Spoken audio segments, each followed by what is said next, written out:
그 노무현 패러다임을 뛰어넘었어요.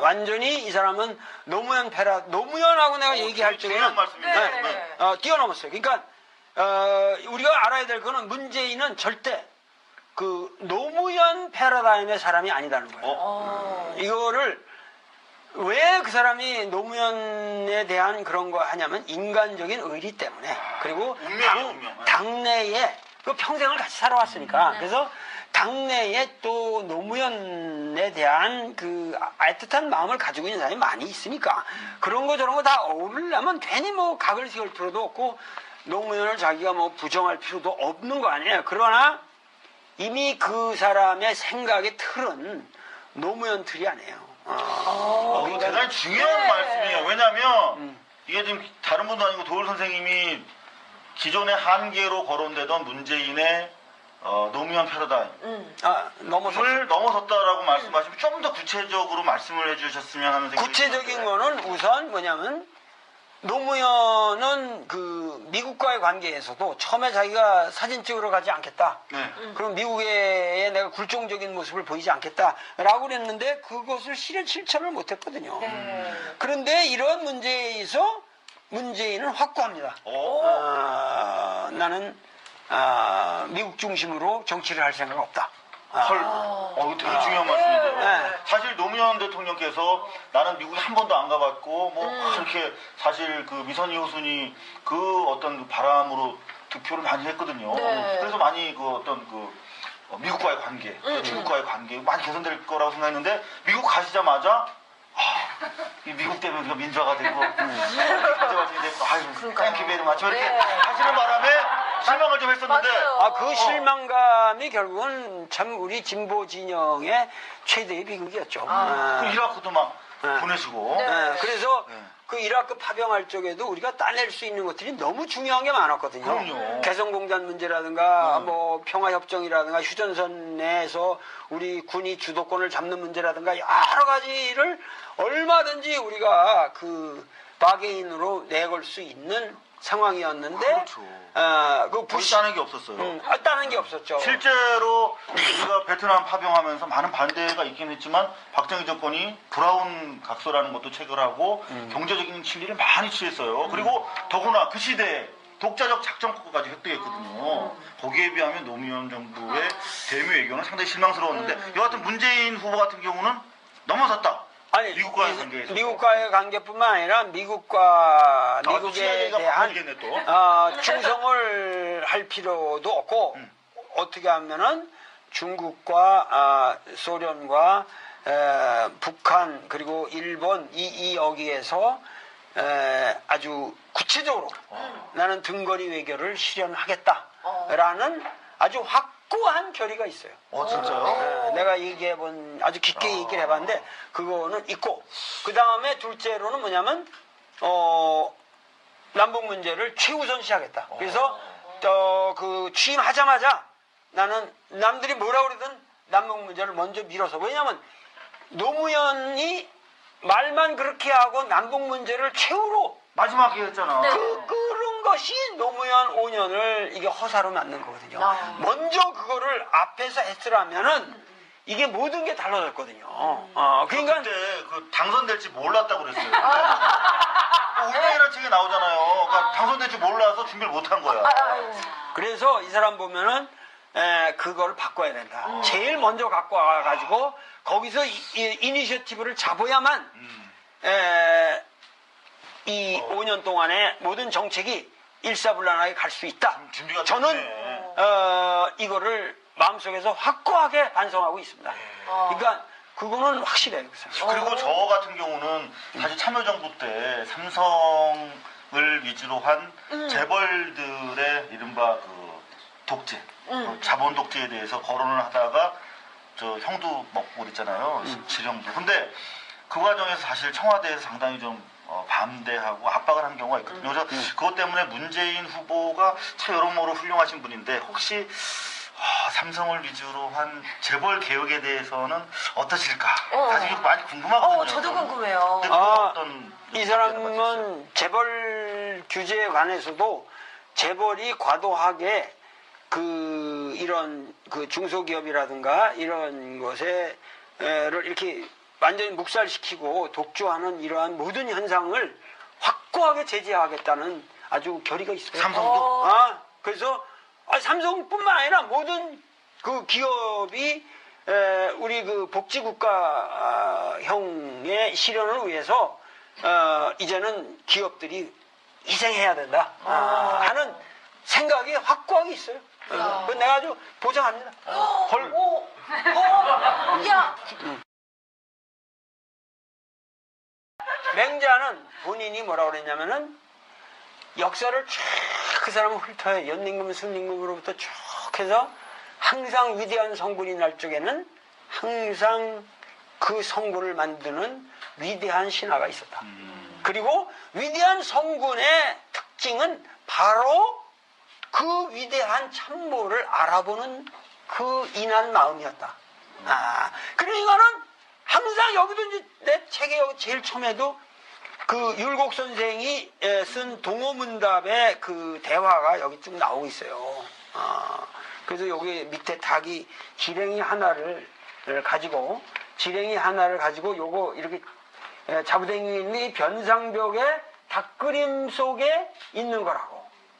그래서 그 밑에 보면 여기 문자라고 쓰고 하나는 안자라고 써. 그걸 잘 봐달라고. 문자와 아들 자자가 선생. 옛날 말에 문자와 안자가 지렁이 하나를 놓고 지금 하고 있는 거야. 그런데 여기도 보면은 이율곡 선생님이 결국은 나라가 다스려진다고 하는 것은 결국은 사람을 알아보고 그 사람을 올바르게 쓰는 것이다 하는 데 있거든요. 그래서 맹자는 자기는 뭐냐면은 항상 그러한 그 천하를 통일할 수 있는 그런 왕천하를 할 수 있는 사람을 만드는 것이 나의 사명이지 내가 직접 왕천하를 할 수는 없다. 왜? 자기는 그 당시 시스템에서는 요새와 달리 이 후보로 나갈 수 있는 게 아니거든. 하겠다는 아주 결의가 있어요. 삼성도? 그래서 삼성뿐만 아니라 모든 그 기업이 우리 그 복지국가형의 실현을 위해서 이제는 기업들이 희생해야 된다 하는 생각이 확고하게 있어요. 그건 내가 아주 보장합니다. 야! 맹자는 본인이 뭐라고 그랬냐면은 역사를 쭉 그 사람은 훑어요. 연임금, 승림금으로부터 쭉 해서 항상 위대한 성군이 날 적에는 항상 그 성군을 만드는 위대한 신하가 있었다. 그리고 위대한 성군의 특징은 바로 그 위대한 참모를 알아보는 그 인한 마음이었다. 그러니까는 항상 여기도 이제 내 책에 여기 제일 처음에도 그 율곡 선생이 쓴 동호문답의 그 대화가 여기 쭉 나오고 있어요. 그래서 여기 밑에 닭이 지렁이 하나를 가지고 요거 이렇게 자부댕이 변상벽에 닭그림 속 그 노무현 패러다임을 뛰어넘었어요. 완전히 이 사람은 노무현하고 내가 얘기할 적에는 뛰어넘었어요. 그러니까 우리가 알아야 될 거는 문재인은 절대 그 노무현 패러다임의 사람이 아니다는 거예요. 이거를 왜 그 사람이 노무현에 대한 그런 거 하냐면 인간적인 의리 때문에 그리고 당내에 그 평생을 같이 살아왔으니까 그래서 당내에 또 노무현에 대한 그 애틋한 마음을 가지고 있는 사람이 많이 있으니까 그런 거 저런 거 다 어울리려면 괜히 뭐 각을 세울 필요도 없고 노무현을 자기가 뭐 부정할 필요도 없는 거 아니에요. 그러나 이미 그 사람의 생각의 틀은 노무현 틀이 아니에요. 이거 대단히 중요한 말씀이에요. 왜냐하면 이게 지금 다른 분도 아니고 도울 선생님이 기존의 한계로 거론되던 문재인의 노무현 패러다임을 넘어섰다라고 말씀하시면 좀 더 구체적으로 말씀을 해주셨으면 하는 생각이 구체적인 드는데. 거는 우선 뭐냐면